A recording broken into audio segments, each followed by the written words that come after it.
Brilliance Audio.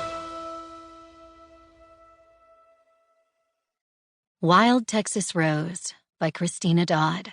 Performed by Meg Sylvan. It's our dance, Rose. Seated in a chair against the wall of the ballroom, Rose Laura Corey froze. That voice, that insolent, laughing male voice. How long since she'd heard it last? How many years had it haunted her guilty dreams? You're going to be mine someday. Thorn Maxwell hadn't said it now, but the memory of that 8-year-old promise reverberated in her brain, and its vitality had never diminished. The plate of barbecued ribs wobbled in her grasp.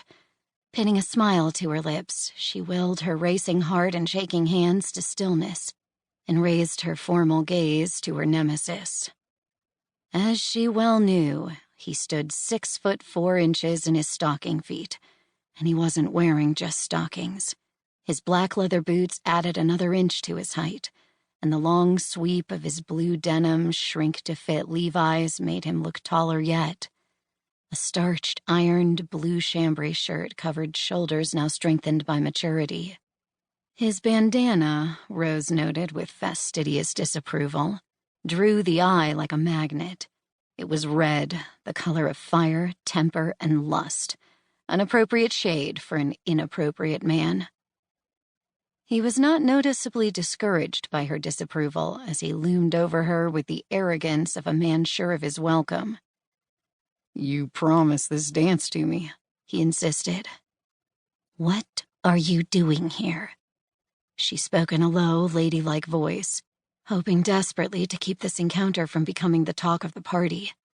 A hope doomed to failure. By virtue of his size, his outgoing nature, and most of all his notoriety, Thorn made them the focus of all eyes. Glancing around the big ballroom in righteous surprise, he repeated, "What am I doing here? Why, I've come to Pogue's annual roundup party just like everyone else." All the old women seated in the long row of chairs beside Rose thrust their long necks out, like curious fowl, for a better view.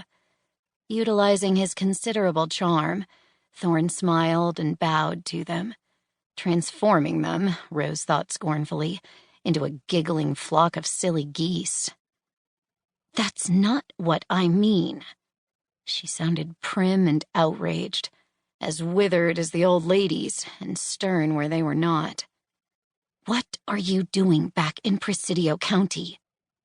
"I can't hear you when you talk so low."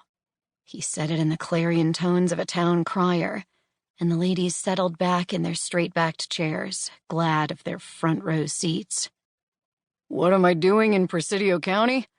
I came for the dance you promised me." The heels of the dancers drummed on the floor, the music sang a waltz, but the sounds of conversation faded as the whole county paused to watch this unlikely combination of spinster and scoundrel.